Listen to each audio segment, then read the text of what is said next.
말씀을 공유하고 진행하도록 할게요.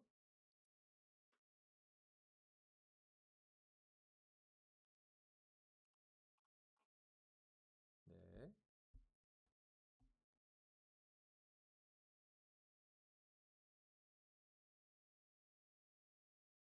네, 오늘 설교 제목은요. 구중에 제일은 사랑입니다. 라는 주제입니다. 제가 받은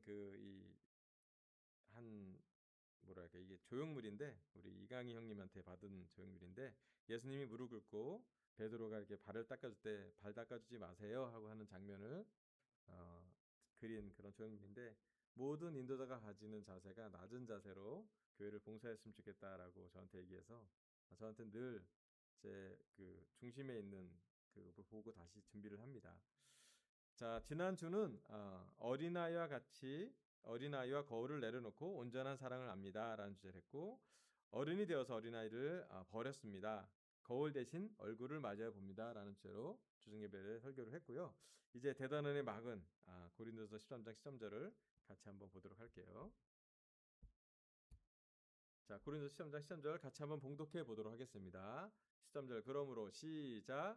그러므로 믿음, 소망, 사랑 이 세 가지는 항상 있을 것인데 그 가운데서 으뜸은 사랑입니다. 아멘. 사도 바울은 고린도서 13장을 마지막으로 사랑에 대한 많은 말씀을 했습니다. 13장 1절부터 3절은 사랑이 없으면 아무것도 아니다고 예언과 지식보다 사랑이 더 중요하다고 말씀을 전했고요. 4절에서 7절은 이 세상에서 사랑인 것과 사랑이 아닌 것.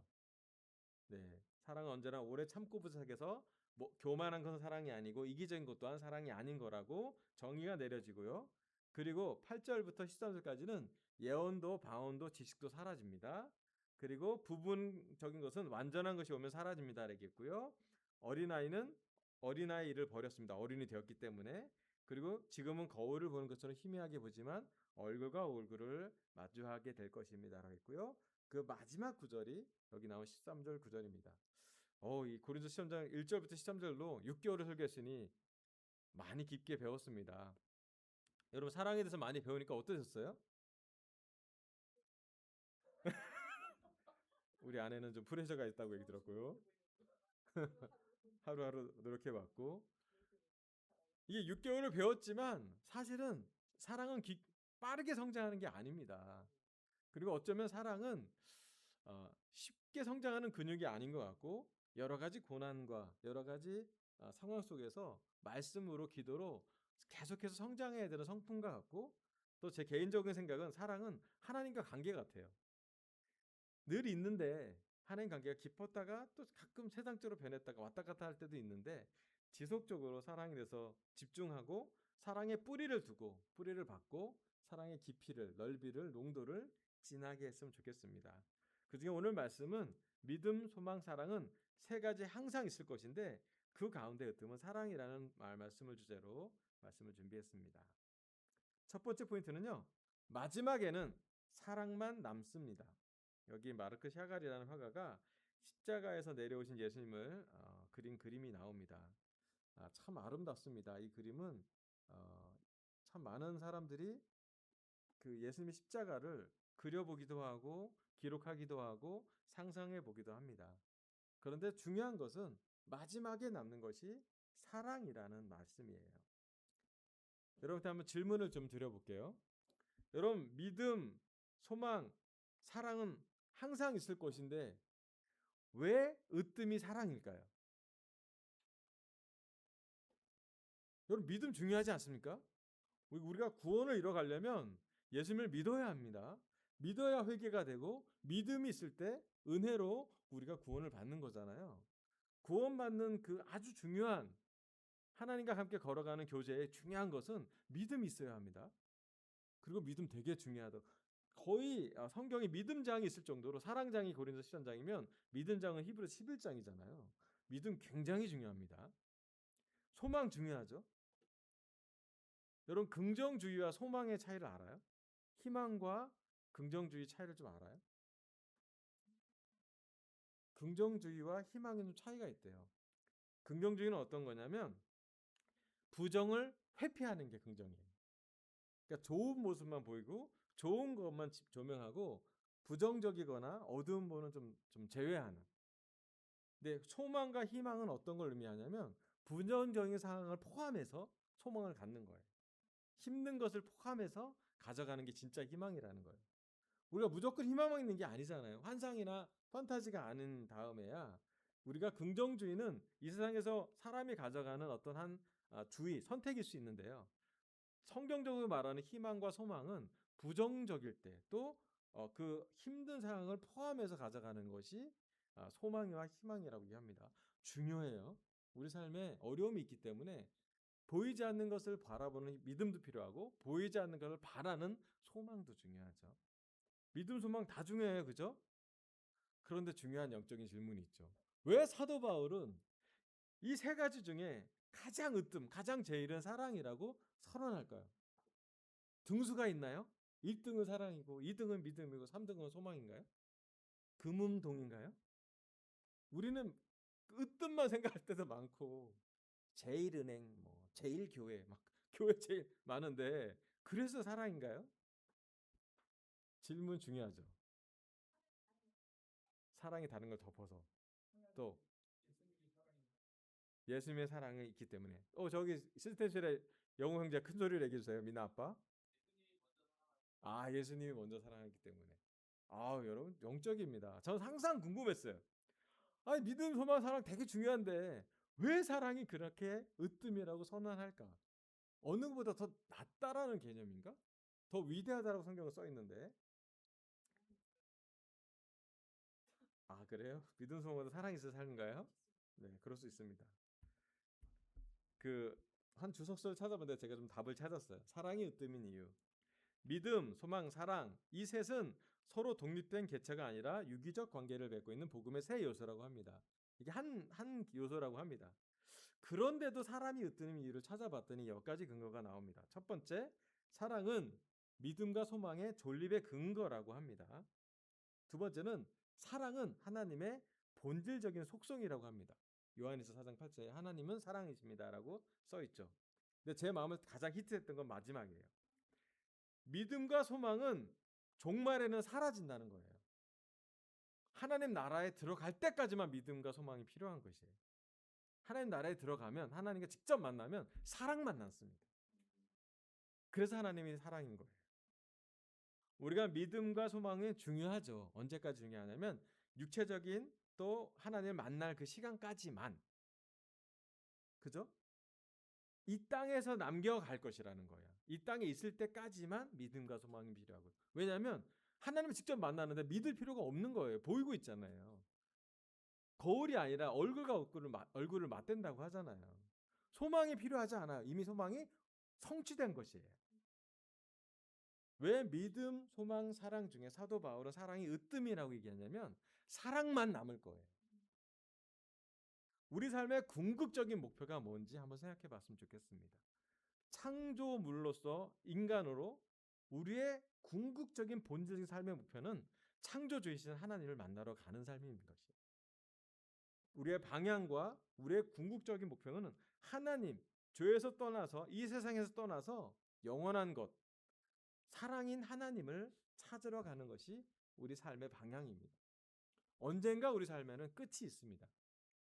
성경을 믿는 사람, 또 복음을 믿는 사람은 끝이 있는 삶을 기억합니다.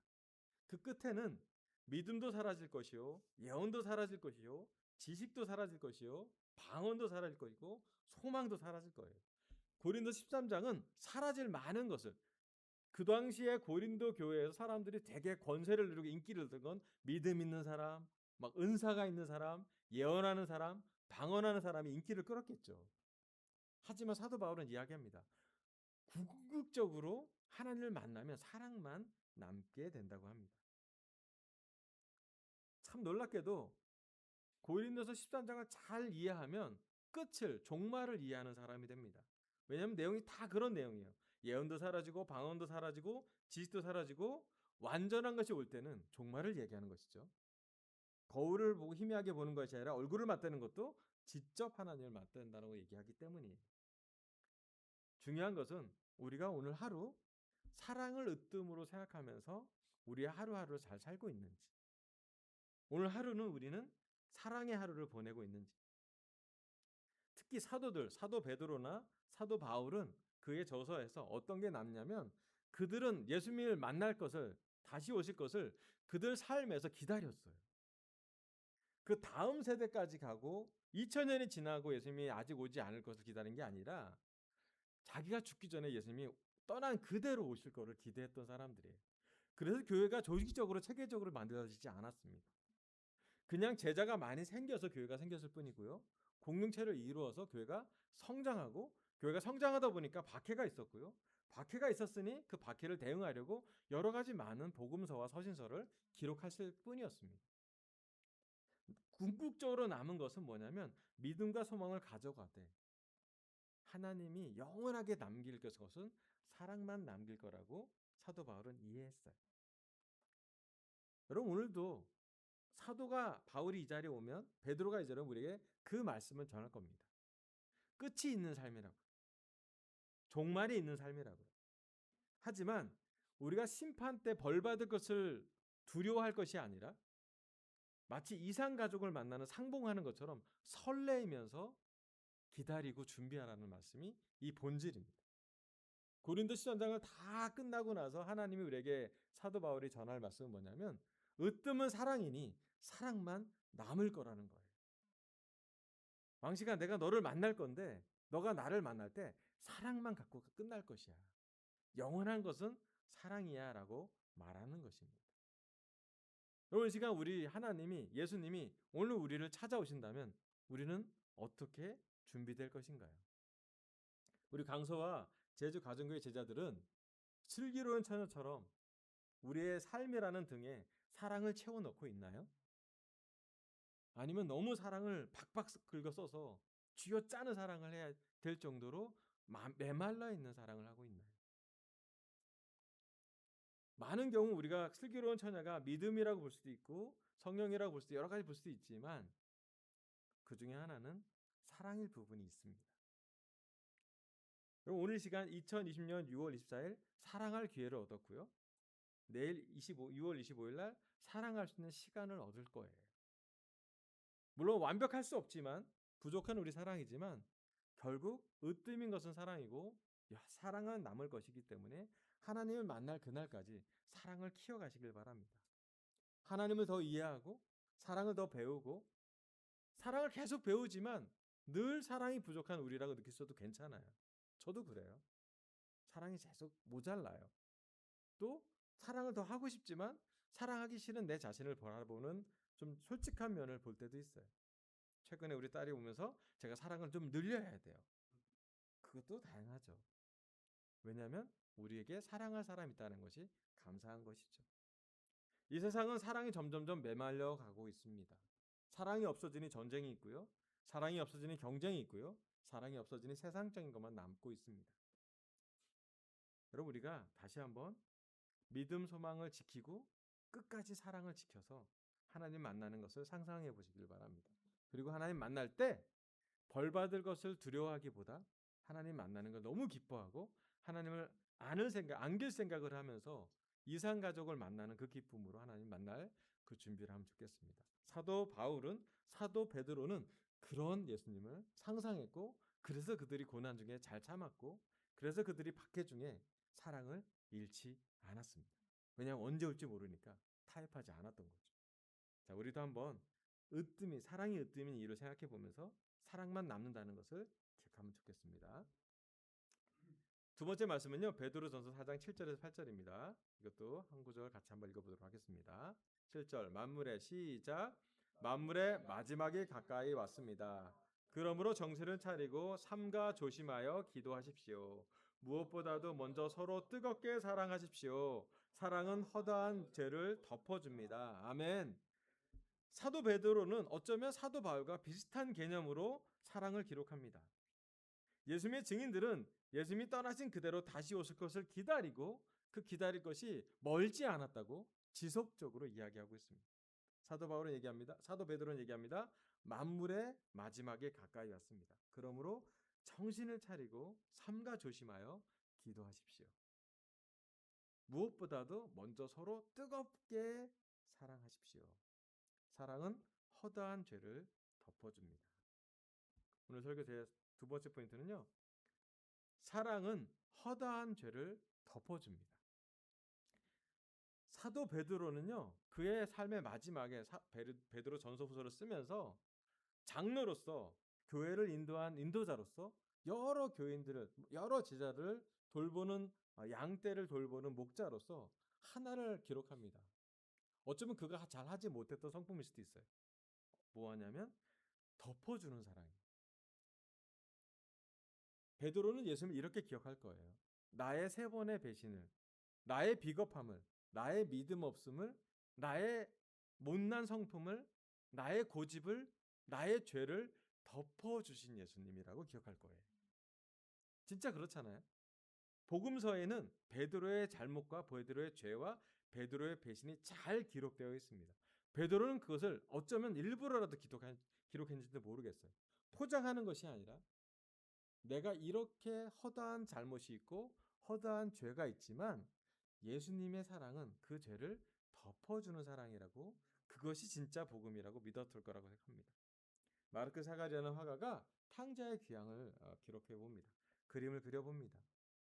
어떤 장면 중에 우리에게 남은 가장 놀라운 장면은 때론 우리가 하나님을 만날 때 이런 모습일 수도 있다는 생각이 좀 들었어요.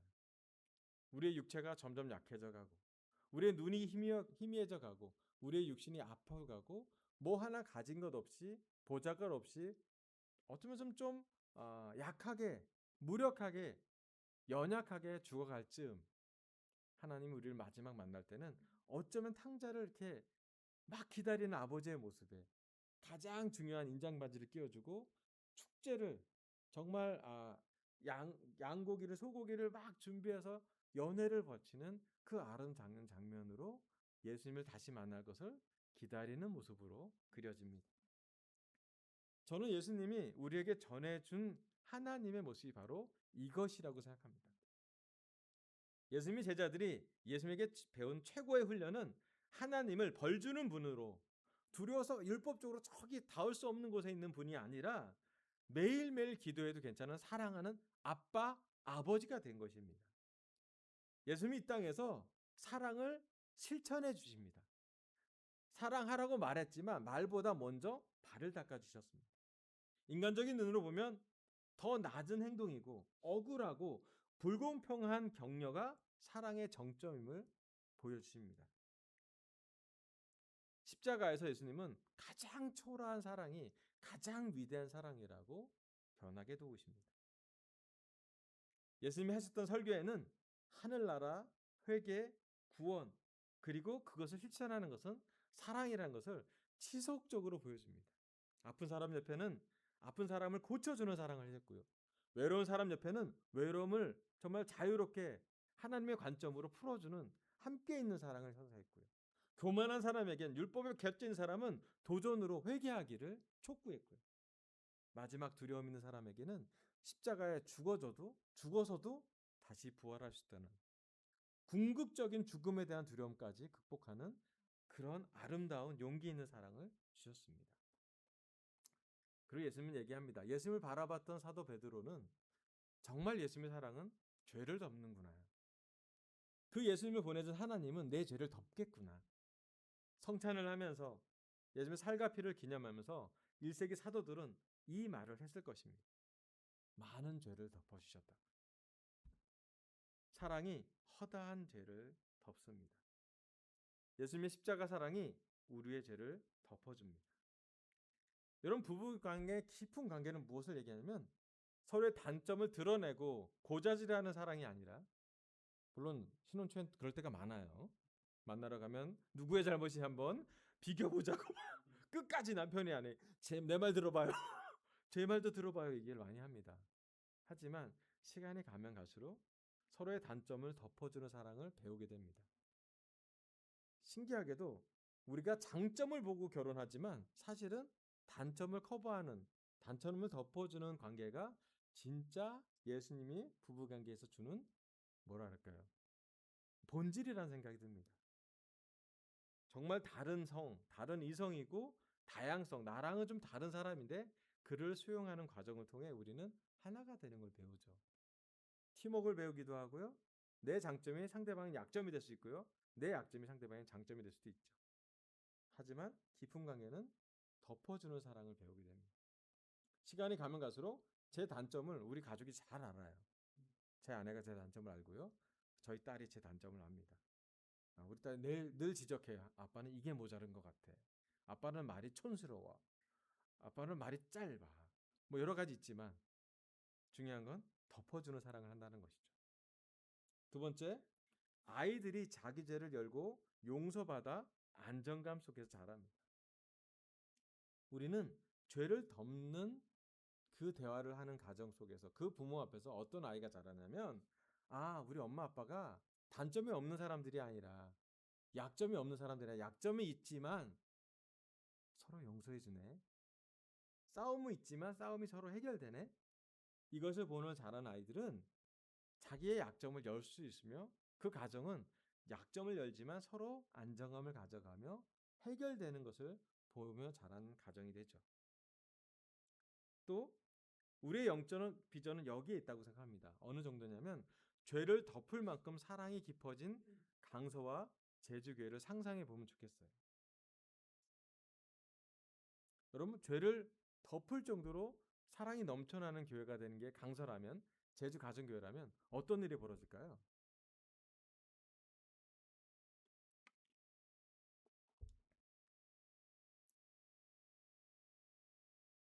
강서교회만 오면 죄가 용서가 돼. 죄에서 자유함이 생겨. 저는 이렇다면 죄를 지은 많은 사람이 방문할 것 같아요. 그리고 죄를 회개하고 싶은 많은 사람들이 죄를 해결하고 싶어서 교회를 더 찾을 겁니다. 더 놀라운 건 뭐냐면 요즘 제가 기도하는 것 중에 우리 모두 기도하는 거지만 교회가 연합되고 하나 되길 바라지 않습니까? 그런데 하나 되고 연합되려면 사랑이 허다한 죄를 덮어야지만 가능해요. 죄가 드러나지만 하나가 되는 게 아니라 죄가 덮어져야 하나가 된다는 걸 최근 저는 많이 깨닫습니다. 누구의 잘못도 중요하지만 그 잘못을 누가 용서해 주는지가 더 중요합니다. 저 개인적으로도 그래요. 제가 용서하지 못하고 이 세상을 떠난다면 하나님 만나면 후회할 것 같아요. 사람은 용서할 수 없고 사람과 사람 관계는 억울함이 있지만 제가 하나님 앞에서 예수님 앞에서 누군가를 용서할 걸 배우지 못한다면 예수님은 참 아깝다라고 말할 것 같아요. 내가 예수님이 나를 용서했던 것은 조건을 주지 않았어요. 그리고 예수님 얘기합니다. 내가 너를 용서한 것처럼 서로 용서하라고. 예수님이 우리한테 얘기했던 것은 사도 베드로에게 끝까지 남는 계명이 됩니다. 내가 너를 사랑하니까 너도 나를 사랑하니? 그러면 내 양들을 쳐서 내 사랑을 보여주라. 여러분 양들을 인도한다는 건 어쩌면 성숙한 사람이 미숙한 사람을 영적으로 용서하며 잘 챙겨주는 것을 의미하는 것입니다. 죄를 덮어준다는 것 결코 쉬운 것은 아닌 것 같습니다. 하지만 죄를 덮어주는 사랑을 할 수 있을 때 우리는 궁극적인 사랑의 성장을, 성숙을, 깊이를 알게 됩니다. 저는 하나님 관계가 우리 강서와 제주 가정교회 안에 하나님 관계가 어떤 거냐고 물어보면 여기에 있다고 생각합니다. 상대방을 또 교회 안에 크고 작은 잘못을 얼만큼 잘 덮어주고 있는지. 개인적으로는 내 잘못을 고백해야 되고 드러내야 합니다. 맞아요. 하지만 공동체적으로는 뭘 하냐면 죄 지은 사람을 용서할 수 있도록 도와주는 것이. 그리고 그 끝에 허다한 죄를 덮는 예수님의 은혜, 하나님의 은혜를 찬양하는 것이죠. 저는 우리의 비전이, 우리 강서교회와 제주 가정교회 비전이 죄를 덮을 만큼 성숙해지는 사랑을 하는 것이 궁극적인 목표라고 생각합니다. 이 6개월 동안 사랑이 무엇인지, 사랑이 없으면 아무것도 아닌 것이고, 사랑이고 사랑이 아닌 것을 배웠고, 또 사랑은 부분 것이 아니라 전체적인 것, 영원한 것을 갈 것인데 마지막 남을 게 하나로 다 나눈다면 뭐냐면 우리의 사랑이 성장하고 성숙하고 깊어져야 되고 넓어져야 되고 밀도가 진해져야 되는 것입니다. 그걸 한 단어로 얘기한다면 저는 덮어주는 사랑이라고 말할 수 있을 것 같아요. 부부 사이에 덮어주는 사랑이라면 아름다운 사랑일 거예요. 덮어주는 사랑에 가난 가정의 아이들은 자기의 잘못을 오픈할 용기를 가질 거예요.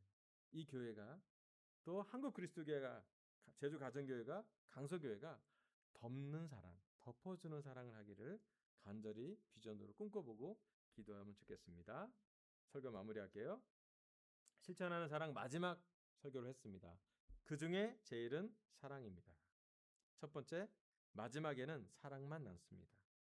믿음, 소망, 사랑을 지켜서 하나님을 만나는 것을 상상해 보길 바랍니다. 영원한 것은 사랑입니다. 두 번째, 사랑은 허다한 죄를 덮어줍니다. 우리가 사는 일상에서 허다한 죄를 덮어주는 사랑을 배우고 어쩌면 우리가 죽을 때까지 하나님 만날 때까지 실천하고 시도해 보길 바라면서 설교를 마치겠습니다. 감사합니다.